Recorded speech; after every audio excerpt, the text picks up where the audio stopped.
चलिए आज की इस वीडियो में हम लोग aldehyde ketone and carboxylic chapter को स्टार्ट करने जा रहे हैं। पहला एल्डिहाइड प्रिपरेशन देखते हैं। रिडक्शन ऑफ अल्कोहल, अल्कोहल को रिड्यूस करके एल्डिहाइड को कैसे प्रिपेयर करते हैं। तो देखिए CH3OH है, इसमें क्या कीजिए आप लोग रिडक्शन करा दो, रिडक्शन करा देंगे लिथियम एल्यूमिनियम हाइड्राइड के प्रेजेंस में। तो देखो CH3OH इसका स्ट्रक्चर कुछ ऐसा होगा, C 3 हाइड्रोजन और एक OH, तो CH3OH। अब इसमें से होगा क्या, CHOH, ये सारा कंबाइन करके आपका बना देगा HCHO यानी फॉर्मल्डिहाइड, और ऊपर से 2 हाइड्रोजन जो है वो एज अ H2 गैस जो है रिलीज हो जाएगा। तो यहाँ पे आपका क्या था, अल्कोहल बन के आ गया एल्डिहाइड।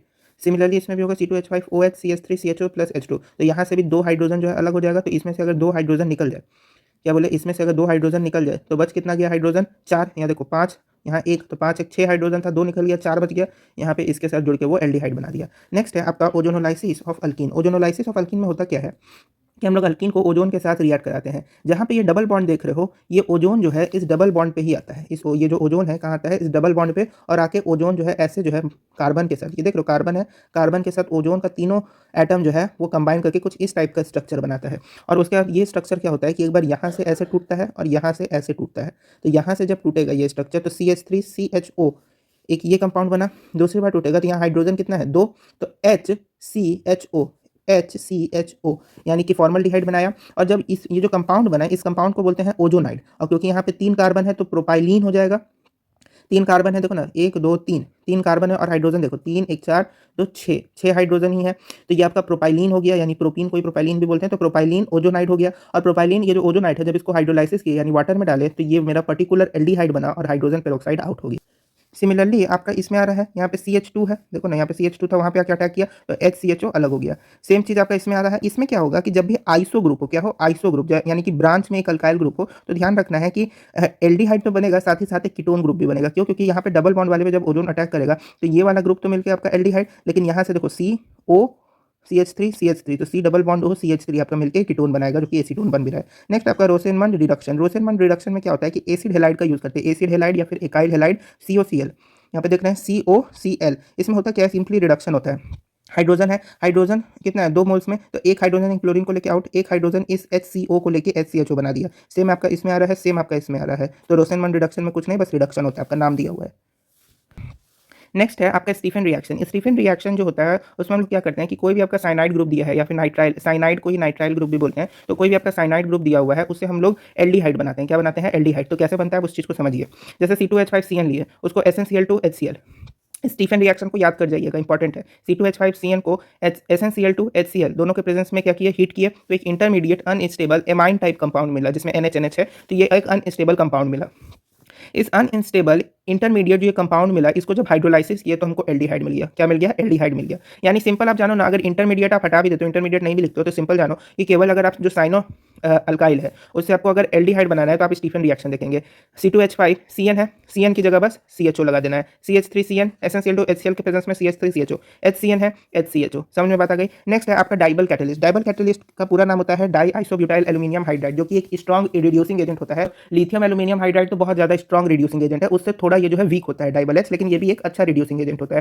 तो ये क्या करता है कि साइनाइड ग्रुप को एल्डिहाइड में ही कन्वर्ट करता है। मतलब कि एक तरह से ये अल्टरनेटिव है आपका स्टीफन रिएक्शन का, कि अगर आपको स्टीफन रिएक्शन नहीं करना है तो आप डाइबल H की मदद से भी साइनाइड को एल्डिहाइड में कन्वर्ट कर सकते हो। तो साइनाइड जो है उसको डाइबल H में डाले, H2O के प्रेजेंस में आपका एल्डिहाइड मिलता जाएगा एज इट इज। और ये जो डाइबल H है ना, यह साइनाइड ग्रुप को पूरी तरीके से आयोनाइज नहीं करता, मतलब कि पार्शियली आयोनाइज करता है, ठीक है, पूरी तरीके से इसको डिसोसिएट नहीं करता है। जैसे C2H5CN है, डाइबल H H2O में डाल दिया तो CN की जगह CHO, CH3CN डाइबल H H2O में डाले CH3CHO, HCN डाइबल H H2O में डाले HCHO। समझ में बात आ गई। नेक्स्ट है आपका हाइड्रोलाइसिस ऑफ एस्टर। यहाँ पे भी सेम चीज हुआ है आपका, डबल बॉन्ड है, कोई बात नहीं, यहाँ CN है, यहाँ CHO, बस वही चीज चेंज होगा। नेक्स्ट आपका hydrolysis of ester. Hydrolysis of ester जो है ये एक इंपॉर्टेंट क्वेश्चन है, नीट में पूछा जा चुका है। हाइड्रोलाइसिस ऑफ एस्टर में भी डाइबल H का यूज करते हैं। वो क्या करता है कि ईस्टर को एल्डिहाइड और अल्कोहल में कन्वर्ट करता है, यानी मेन प्रोडक्ट जो है वो आपका एल्डिहाइड बनता है, और उसके साथ साथ उसका रिस्पेक्टिव अल्कोहल भी बनता जाता है कॉरेस्पॉन्डिंग में। तो देखिए CH3COOCH3, अब होता क्या है कि जब इसको डाइबल H में डाल के हाइड्रोलाइसिस किया जाता है तो ये जो C डबल बॉन्ड हो और ये जो बॉन्ड है ये बीच से ब्रेक डाउन होता है। ये क्या होता है, बीच से टूट जाता है। तो जैसे ये टूटता है तो यहाँ से एक हाइड्रोजन उठ के इसके साथ कंबाइन होता है, यहाँ से एक हाइड्रोजन उठ के इसके साथ कंबाइन हो जाता है, और कंबाइन होने के साथ साथ यहाँ पे एल्डिहाइड बनाता है, और ये जो OH है ये इसके साथ कंबाइन होकर अल्कोहल बनाता है। सिमिलरली आपका CH3C डबल बॉन्ड हो, CH में देखो HOH के प्रेजेंस में, डाइबल H के प्रेजेंस में इसको क्या करें, हाइड्रोलाइसिस, तो यहाँ से एक हाइड्रोजन उठेगा CH3CHO, आपका एल्डिहाइड बना दिया। और ये जो OH है तो यहाँ पे हाइड्रोजन देखो कितना है, 2 हाइड्रोजन है, ऑक्सीजन कितना है, 2 है, तो H2O2 बना दिया। नेक्स्ट है यहाँ पे भी सेम चीज़ आ रहा है कि नहीं आ रहा है। एक आपका उसका रिस्पेक्टिव एल्डिहाइड बनेगा और उसके कॉरस्पॉन्डिंग में उसका अल्कोहल बनेगा। H जो है वो CH3CHO के साथ कंबाइन हो जाएगा और C2H5OH कंबाइन होकर अल्कोहल बनाएगा। नेक्स्ट आपका इटार्ड रिएक्शन, ये भी VVI रिएक्शन है, ध्यान रखना है। इटार्ड रिएक्शन क्या होता है कि टॉलुइन आपको दिया हुआ है, कोई भी कंपाउंड दिया रहेगा, उसको जब क्रोमाइल क्लोराइड, इसको याद कर जाइएगा पूरा एक लाइन बाय लाइन, कि कोई भी आपको टॉलुइन दिया है उसको क्रोमाइल क्लोराइड यानी CrO2Cl2 के प्रेजेंस में जब कार्बन सल्फाइड और इन दोनों के प्रेजेंस में जब रिएक्ट कराते हैं टॉलुइन को, तो एक इंटरमीडिएट अनस्टेबल कंपाउंड मिलता है। क्या मिलता है? Intermediate compound CHO CrO HCl। ठीक है, ये आप इंटरमीडिएट कंपाउंड अगर एग्जाम में नहीं भी लिखते हैं तो चलता है। तो ये एक इंटरमीडिएट अनस्टेबल कंपाउंड मिलता है। इसको जब हम हाइड्रोलाइसिस करते हैं, क्या करते हैं? हाइड्रोलाइसिस यानी वाटर के साथ रिएक्ट करते हैं, तो हमको उसका जो टॉलुइन है उसका रिस्पेक्टिवली एल्डिहाइड मिल जाता है, तो बेंजल्डिहाइड मिल गया। तो यही आपका इटार्ड रिएक्शन। बस ध्यान कर रखना कि क्रोमाइल फ्लोराइड और कार्बन डाइसल्फाइड जो कि नॉन पोलर नेचर का होता है, उन दोनों के प्रेजेंस में जब हाइड्रोलाइसिस करते हैं तो हम लोग को उसका रिस्पेक्टिव एल्डिहाइड मिलता है, विच इज़ बेंजल्डिहाइड। यहाँ पे भी वही चीज़ को शो कर रहा है कि कार्बन सल्फाइड और क्रोमाइल क्लोराइड के प्रेजेंस में आप जब किए तो ये एक इंटरमीडिएट कंपाउंड मिला, इसको हाइड्रोलाइसिस किया, आपको रिस्पेक्टिवली उसका क्या मिल गया? एल्डिहाइड मिल गया। समझ में बात आ गई? यहाँ पे आपका वही चीज़ है। देखो यहाँ पे क्या हो रहा है, यहाँ पे CH3 टॉलुइन है, इसको CH3C डबल बॉन्ड एनहाइड्राइड है, ये आपका इथेनोइक एनहाइड्राइड है, तो इसको इथेन एनहाइड्राइड, ये आपका देखो ना दो कार्बन इथेन एनहाइड्राइड है, तो इसके प्रेजेंस में Cr2O2, मतलब यहाँ पे भी आपका वही इटार्डी रिएक्शन हो रहा है। क्या हो रहा है? Etard reaction. तो आपको एक इंटरमीडिएट मिलेगा, फिर उसको जब हाइड्रोलाइसिस कीजिएगा तो CH3, ये जो CH3O, तो ये एक तरफ आ जाएगा और यहाँ से जो है बेंजल्डिहाइड बन जाएगा। समझ में बात आ रही है? नेक्स्ट आपका साइड चेन क्लोरीनेशन। जब टॉलुइन को, ये क्या है? टॉलुइन है, बेंजीन पे अगर CH3 हो तो टॉलुइन, क्लोरीन और यूवी रेज में डालते हैं तो यहाँ पे आपका क्लोरीनेशन प्रोसेस पहले हो जाएगा। क्लास 11th में बताया गया है क्लोरीनेशन प्रोसेस, जाके रिवाइज कर सकते हैं अगर नहीं पता तो। क्लोरीनेशन प्रोसेस हुआ, CHCl2 बना, CHCl2 तो बना, साथ ही साथ आपका 2 मोल्स ऑफ हाइड्रोजन क्लोराइड भी क्या हो गया? अलग हो गया। अब यहाँ पे आपका बेंजल क्लोराइड बना, इसको क्या बोलेंगे? Benzyl chloride. ये आपका बेंजाइल क्लोराइड है, बेंजाइल क्लोराइड। तो बेंजाइल क्लोराइड को जब हाइड्रोलाइसिस किया यानी वाटर में डाले HOH में, तो होगा क्या कि बेंजल डिहाइड बन जाएगा। यानी कि यहाँ पे देखो H, यहाँ पे क्लोरीन कितना है? 2 है, हाइड्रोजन कितना है? 2 है, तो दोनों हाइड्रोजन दोनों क्लोरीन को लेके -2 HCl, ये ऑक्सीजन जो है इस C और इस H के साथ कंबाइन होकर बेंजल्डिहाइड बनाएगा। नेक्स्ट है Gattermann coach reaction. Gattermann coach reaction में क्या होता है कि बेंजीन है, उसे आप बेंजल्डिहाइड डायरेक्टली बना सकते हो। कार्बन मोनोऑक्साइड और एनहाइड्रस एल्यूमिनियम क्लोराइड या कॉपर क्लोराइड के प्रेजेंस में कार्बन मोनोऑक्साइड, इन दोनों के प्रेजेंस में डायरेक्ट बेंजीन से बेंजल्डिहाइड बना सकते हो। नेक्स्ट है आपका कीटोन प्रिपरेशन। तो ये तीन ही तरीका है कीटोन प्रिपरेशन का, उसको देख लीजिए। पहला है आपका एकाइल क्लोराइड। एकाइल क्लोराइड मतलब वही आपका एसिड हेलाइड COCl2, जैसे वहाँ पे COCl2 लिए थे, यहाँ CO एकाइल क्लोराइड से दिखा रहा है। कैटलिस्ट इसमें यूज होता है कैडमियम क्लोराइड CdCl2। यहाँ पे होगा क्या कि आप CH3 MgBr लिए, क्या लिए? CH3 MgBr, और इसमें जो भी आप लीजिएगा मतलब नंबर ऑफ जो भी आप एल्काइल लीजिएगा वो आपको 2 मोल्स में लेना होगा। तो 2 मोल CH3 MgBr लिए, उसको कैडमियम क्लोराइड के साथ रिएक्शन किया। किसके साथ रिएक्शन किया? कैडमियम क्लोराइड के साथ। तो यहाँ से ये जो एक क्लोरीन है, एक यहाँ से जो क्लोरीन है वो इस MgBr के साथ कंबाइन होकर -2 MgBr निकल जाएगा। मतलब यहाँ पे मैग्नीशियम ब्रोमाइड भी 2 मोल्स में है, क्लोरीन भी कितना है? 2 है, तो -2 MgBrCl की तरह अलग हो जाएगा। मतलब याद है ग्रिग्नार्ड रिएजेंट, उसी टाइप का यहाँ पे रिएक्शन हो रहा है। फिर उसके बाद जो बचा क्या? CH3 2 मोल्स में, CH3 2 मोल्स में, और ये कैडमियम, तो ये दोनों कंबाइन हो गया। इसको बोलेंगे कैडमियम डाइमिथाइल। इसको क्या बोलेंगे? Cadmium dimethyl. और इस कैडमियम डाइमिथाइल को किसी भी एकाइल फ्लोराइड के साथ रिएक्ट कराएंगे। किसके साथ? एकाइल क्लोराइड के साथ। तो पहले तो कैडमियम क्लोराइड के साथ रिएक्ट करके कैडमियम एल्काइल बनाएंगे, और उसके बाद उसको कोई भी एक एकाइल क्लोराइड के साथ रिएक्शन करके, हीट करके, मतलब वही रिएक्शन करना। तो आपका कैडमियम क्लोराइड, क्योंकि वो कैटलिस्ट था और कैटलिस्ट जो है वो कभी भी रिएक्शन में पार्टिसिपेट नहीं करता है, तो वो अपना अलग हो जाएगा और जो रिस्पेक्टिवली कीटोन है वो हमको मिल जाएगा। समझ में बात आ गई? तो यहाँ पे CH3 MgBr से शुरू किए थे, कहाँ पहुँच गए? CH3 C डबल बॉन्डो कीटोन पे। तो हम लोग को 2 मोल्स में शुरू किया था, तो रिएक्शन का रिजल्ट भी हमको 2 ही मोल्स में आएगा। नेक्स्ट है आपका नाइट्राइल से कैसे बनाते हैं। नाइट्राइल यानी अल्काइल साइनाइड और ग्रिग्नार्ड रिएजेंट के प्रेजेंस में हम लोग कीटोन को कैसे प्रिपेयर करते हैं। तो देखिए जैसे आपके पास CH3CN है, क्या है? CH3CN या C2H5CN। तो CH3CN को जब CH3 MgBr के साथ रिएक्ट कराते हैं, किसके साथ? CH3 MgBr के साथ। तो CH3 एक तरफ हो जाएगा, और MgBr और N जो है वो दूसरी तरफ चला जाएगा। नाइट्रोजन को 3 बॉन्ड चाहिए होता है, तो 3 बॉन्ड उसको मिल भी रहा है। CH3C double bond N MgBr CH3C CH3। अब उसके बाद होगा क्या? और जैसा ऊपर, इसके बाद इसको जब वाटर में डालेंगे, किस में डालेंगे? वाटर में, तो होगा क्या कि CH3 उस पर जो है एक ऑक्सीजन कंबाइन कर जाएगा। ऑक्सीजन कंबाइन करके उसका रिस्पेक्टिवली कीटोन बनाएगा। नीचे जैसे C2H5CN के साथ देखो, C2H5CN जो है उसको जब CH3 MgBr के साथ रिएक्शन कराएंगे तो C2H5C CH3 वो एक तरफ आ जाएगा। C2H5C CH3 एक तरफ आ गया। देखो ना यहाँ पे 2 कार्बन है और हाइड्रोजन कितना है? 5 है, 3 2 5 हाइड्रोजन और 2 कार्बन, तो C2H5C CH3 CH3 ये C और ये सब एक तरफ आ गया, और ये जो नाइट्रोजन था और MgBr ये जो है एक तरफ चला गया। इसको फिर से वाटर में डालेंगे तो उसका रिस्पेक्टिवली कीटोन मिल जाएगा। समझ में बात आ गई? नेक्स्ट है आपका फ्रेडल क्राफ्ट एकाइलेशन रिएक्शन, बहुत बार बताया गया है और ये जो है हर चैप्टर में आपका आ जाता है, तो इससे भी हम लोग कीटोन का प्रिपरेशन आसानी से कर सकते हैं। नेक्स्ट है आपका कार्बोक्सिलिक एसिड प्रिपरेशन, यानी कार्बोक्सिलिक एसिड को कैसे प्रिपेयर करते हैं। तो पहले आपका ऑक्सीडेशन ऑफ अल्कोहल, ये BBI है कि पहला है कि आपको कार्बोक्सिलिक एसिड कैसे प्रिपेयर करते हैं। तो पहला तो तरीका यही है कि अल्कोहल को ऑक्सीडाइज कर देते हैं। ऑक्सीडेशन मतलब ऑक्सीजन का कंसंट्रेशन को इंक्रीज करना, ऑक्सीजन और ज़्यादा डालना। तो CH3OH है, ये है आपका पोटेशियम पर मैग्नेट की MnO4 पोटेशियम पर मैग्नेट। ये पोटेशियम पर मैग्नेट में ये आपका कोई भी एक ऑक्सीडाइजिंग एजेंट ले सकते हैं, है ना। तो CH3OH, अब इसमें जब ऑक्सीजन का कंसंट्रेशन डाले तो हमको फॉर्मिक एसिड मिल गया और हाइड्रोजन अलग हो गया। कैसे मिला यहाँ पे फॉर्मिक एसिड? तो देखिए, कार्बन के साथ कितना हाइड्रोजन है? 3। कार्बन के साथ हाइड्रोजन कितना है? 3। एल्कोहल जुड़ गया।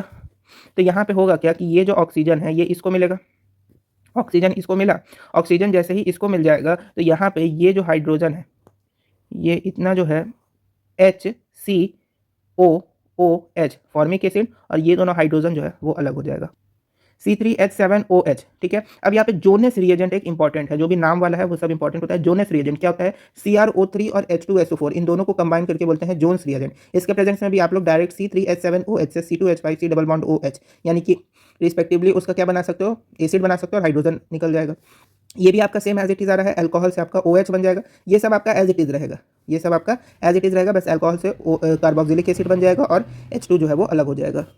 Oxidation of aldehyde, oxidation of aldehyde तो और आसान चीज़ है। यहाँ पे एक ऑक्सीजन है, एक ऑक्सीजन इसमें डाल दो रिस्पेक्टिवली आपका, देखो ना HCHO है, HC डबल बॉन्ड OH। तो यहाँ देखो ऑक्सीजन है, एक ऑक्सीजन इसमें डाल दो, तो इसमें जब डालोगे तो ऑक्सीजन कितना हो जाएगा? 2। यहाँ पे 2 ऑक्सीजन है, रिस्पेक्टिवली उसका बन गया। CH3CHO, एक ऑक्सीजन डाल दो, CH3C एक ऑक्सीजन डाले तो डबल ऑक्सीजन, तो CH3C डबल OH, तो मिथेनोइक एसिड। सिमिलरली इसमें भी हो रहा है। नेक्स्ट है आपका अल्काइल बेंजीन। अल्काइल बेंजीन को थोड़ा समझिए। जैसे होगा क्या कि पोटेशियम पर मैग्नेट और KOH के प्रेजेंस में जब किसी भी अल्काइल बेंजीन को रिएक्ट कराते हैं तो उसमें से वाटर जो है वो निकल जाता है। क्या होता है? वाटर जो है वो निकल जाता है। ठीक, उसके बाद होता क्या है कि पोटेशियम पर मैग्नेट यहाँ ऑक्सीडाइजिंग एजेंट का काम कर रहा है। यहाँ पे ये जो अल्काइल ग्रुप देख रहे हो, क्या देख रहे हो? Alkyl group. यहाँ पे जो हाइड्रोजन होगा वो इस OH के साथ कंबाइन होकर H2O निकल गया। यहाँ से जो पोटेशियम है वो यहाँ पे जाके पोटेशियम बेंजोएट बनाएगा। क्या बनाएगा? बेंजोएट। R जो है वो अल्काइल ग्रुप को रिप्रेजेंट कर रहा है, ठीक है। पोटेशियम बेंजोएट बनाएगा। इस पोटेशियम बेंजोएट को आप वाटर में डाल दो। क्या करो? वाटर में डाल दो। तो वाटर में जैसे ही इसको डालोगे तो ये जो पोटेशियम है और ये जो OH है ये KOH बना लेगा, और ये C डबल बॉन्ड O के साथ ये हाइड्रोजन कंबाइन होकर बेंजोनोइक एसिड बना देगा। समझ में बात आ गई? तो अल्काइल बेंजीन से कैसे बनता है बेंजोनोइक एसिड? तो ऐसे बनता है। नेक्स्ट है आपका नाइट्राइल से, यानी साइनाइड ग्रुप से। तो साइनाइड ग्रुप को सिंपल वाटर में आप डाल दो। ये सब इंपॉर्टेंट रिएक्शन है क्योंकि कन्वर्जन में आपका ये सब काम आ सकता है। आ सकता क्या है? आता ही है। CH3Cl को वाटर में डाल दो तो होगा क्या कि यहाँ पे ये जो N है, ठीक है, ये इस दोनों हाइड्रोजन को लेके NH2 बना देगा, और ये जो C है इस ऑक्सीजन के साथ डबल बॉन्ड बनाएगा, इथेनामाइड बनाया। क्या बनाया? इथेनामाइड। इस इथेनामाइड को जैसे ही आप वाटर में फिर से डालोगे, ठीक है, वाटर में फिर से डालोगे तो इथेनामाइड क्या करेगा कि यहाँ पे ये देख रहे हो हाइड्रोजन, इसमें से एक हाइड्रोजन और ये ले लेगा, यहाँ से एक हाइड्रोजन और लेगा, ये एमाइन NH2 जो है यहाँ से ये जो H है इसके साथ कंबाइन होकर NH3 बना देगा, और ये OH जो है इस CO के साथ कंबाइन होकर कार्बोक्सिलिक एसिड बना दिया। CO, ये वाला जो CO है वो दिख रहा है CO, और ये जो OH है ये इसके साथ कंबाइन होकर methanoic acid, ethanoic acid sorry. Next है आपका हाइड्रोलाइसिस ऑफ एमाइड। एमाइड यानी कि वही NH2 ग्रुप। तो NH2 ग्रुप का जब हाइड्रोलाइसिस करते हैं उससे भी हम लोग को कार्बोक्सिलिक एसिड मिलता है। कैसे? देखो NH2 है, अब HOH के साथ इसको रिएक्शन करा रहे हैं तो देखो होगा क्या, सीधे H जो है वो इस NH2 के साथ कंबाइन होकर NH3 निकल गया, ये OH जो है इस C डबल बॉन्ड O के साथ कंबाइन होकर HC डबल बॉन्ड OH मिल गया, यानी फॉर्मिक एसिड।